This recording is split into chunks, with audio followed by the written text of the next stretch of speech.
Do you ever feel like you're trying so hard to change your life? But no matter what you do, you always end up in the same place. You start with motivation, you make a plan.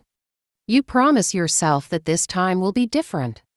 But a few days later, everything slowly falls apart. Old habits return, energy fades, and you begin to blame yourself. You think you are weak, you think you lack discipline.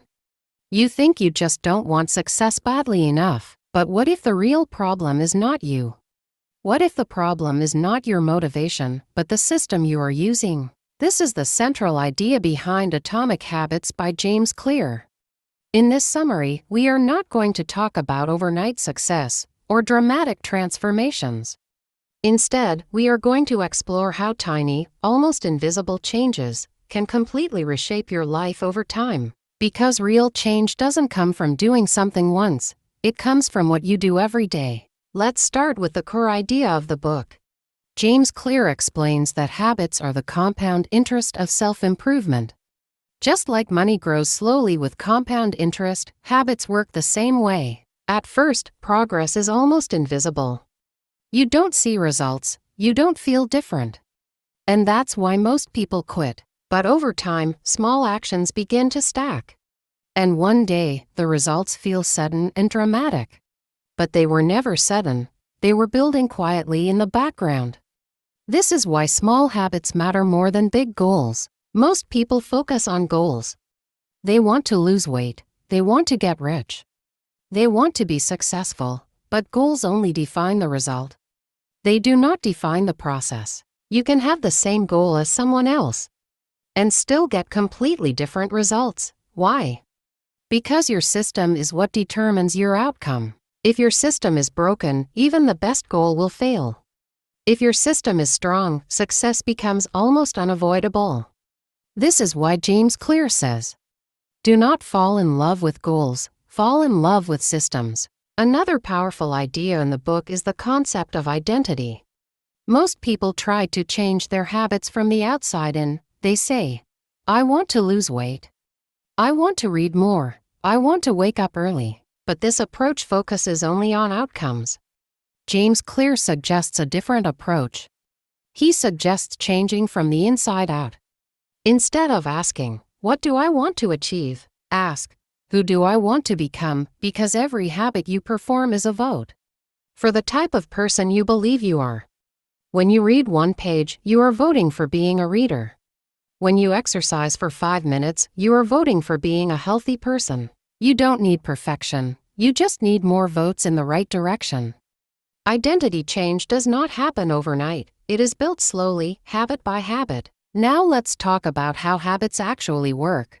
James Clear explains that every habit follows the same 4-step loop: cue, craving, response, reward. The cue is what triggers the habit, the craving is the desire that follows. The response is the action you take, and the reward is what teaches your brain to repeat the behavior. If you want to build better habits, you need to work with this system, not against it. This is where the 4 laws of behavior change come in. The first law is, make it obvious. Every habit begins with a cue. If you don't notice the cue, the habit simply won't happen. This is why environment is more powerful than motivation. If you want to exercise in the morning, place your workout clothes next to your bed. If you want to drink more water, keep a bottle on your desk. The habit becomes easier not because you changed yourself, but because you changed what you see. On the other hand, if you want to break a bad habit, you need to remove the cue. If your phone distracts you, leave it in another room. If junk food tempts you, don't keep it in the house. What is out of sight is often out of mind. The second law is, make it attractive. We repeat habits that feel good. Your brain is constantly asking, is this enjoyable? James Clear introduces the idea of temptation bundling. This means pairing a habit you need to do with something you want to do. For example, you only listen to your favorite podcast while walking. You only watch your favorite show while cleaning. The habit becomes associated with pleasure, and your brain begins to crave it. When habits feel attractive, consistency becomes natural. Now let's move to the third law of behavior change. And this one is especially important. The third law is, make it easy. Many people believe that success requires extreme discipline. They think they need more willpower, more motivation, more strength. But James Clear explains something very different. Human behavior follows the path of least resistance. We naturally choose the option that requires the least effort. So if a habit feels difficult, complicated, or exhausting, you will avoid it, even if you want the results. This is why making a habit easy is more powerful than trying to force yourself to be disciplined. Instead of asking, "How can I push myself harder?" ask, "How can I make this habit easier?" One powerful idea James Clear introduces is reducing friction for good habits and increasing friction for bad habits. Friction is anything that makes a habit harder to do. If you want to read more, don't keep your book hidden in a drawer. Place it on your nightstand, place it on your desk. Make it the easiest option available. If you want to practice a skill, set up your tools in advance. Remove all unnecessary steps. On the other hand, if you want to stop a bad habit, add friction. If you want to reduce social media use, log out after every session. Delete the app from your phone. Add even one extra step. That small inconvenience can be enough to stop the habit. Another powerful concept in this law is the idea of the 2-minute rule. James Clear says that any new habit should take less than 2 minutes to start. This does not mean you only do the habit for 2 minutes forever. It means you make the beginning so easy that it becomes impossible to say no. Instead of saying, "I will read for 30 minutes," say, "I will read 1 page." Instead of saying, "I will work out for an hour," say, "I will put on my workout shoes." The goal is not performance, the goal is consistency. Once the habit is started, it naturally grows. Now let's talk about the 4th law of behavior change. The 4th law is, make it satisfying. Human beings repeat actions that feel rewarding. If a habit does not feel satisfying, your brain has no reason to repeat it. This is why bad habits are so powerful. They offer immediate pleasure. Good habits often feel unrewarding in the short term, even though they are beneficial in the long run. James Clear explains that, to build good habits, you need to bring future rewards into the present moment. One simple way to do this is by tracking your habits visually. For example, you mark an X on a calendar. Every time you complete a habit, this small action creates a sense of progress. You are no longer just hoping you are improving, you can see it. That feeling of progress is satisfying.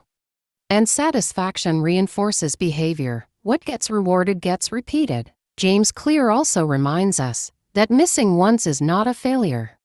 Everyone misses a day, everyone slips. The real danger is missing twice. Missing once is an accident. Missing twice is the beginning of a new habit. Consistency is not about perfection, it is about returning to the habit quickly. Progress is built through repetition, not through motivation. Now let's explore one of the most powerful ideas in the entire book. Identity-based habits. Most people try to change their behavior by focusing on what they want to achieve. But James Clear suggests focusing on who you want to become. Your habits are not just actions. They are evidence of your identity. Every time you act, you reinforce a belief about yourself.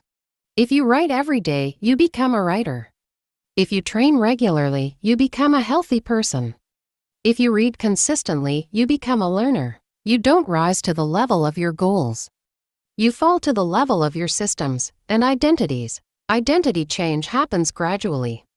You don't need to completely believe in your new identity at first. You only need to prove it to yourself. With small actions, each habit is a vote. One vote doesn't define you, but over time, the votes add up. This is how real transformation happens. Now let's talk about a concept that makes building habits much easier and more automatic.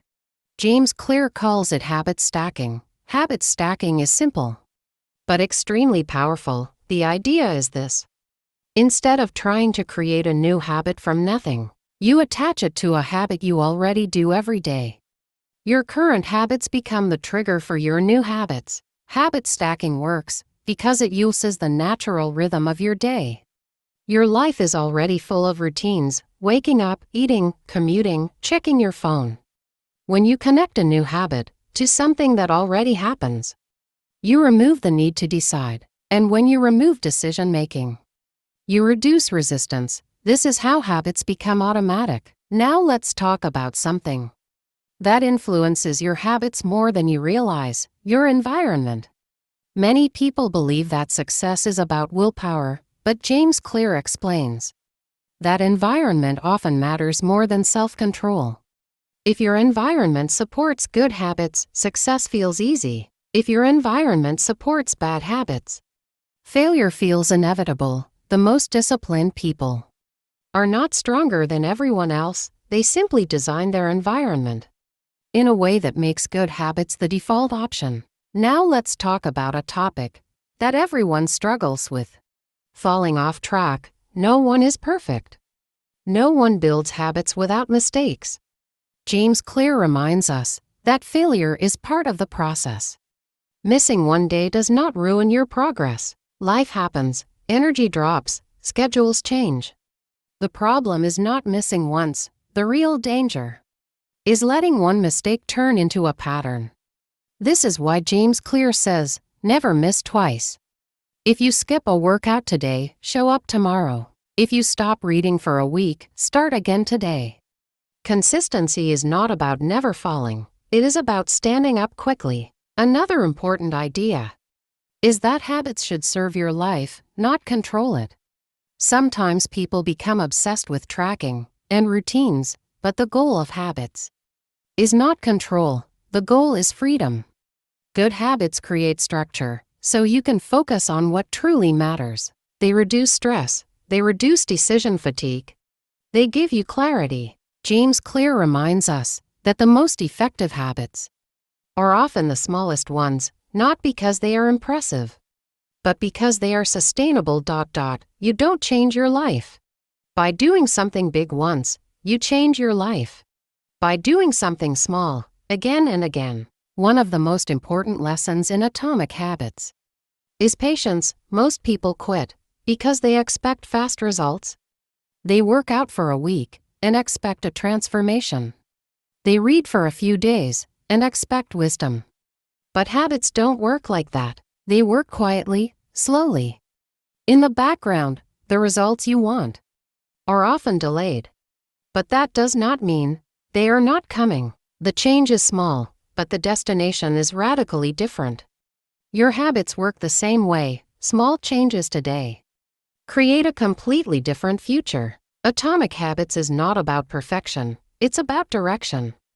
It's about choosing habits that move you slightly closer to the person you want to become, even on days when progress feels invisible, even on days when you feel tired, even on days when nothing seems to change. Because change is happening, quietly, slowly, steadily. So if there is one message to take from this book, let it be this: you do not rise to the level of your goals, you fall to the level of your systems.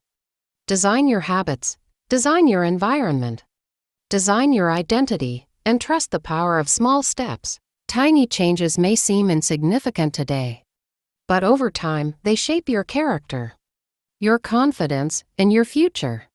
And one day, you will look back and realize that everything changed because you decided to start small. If this summary helped you see habits differently, take one idea from it and apply it today.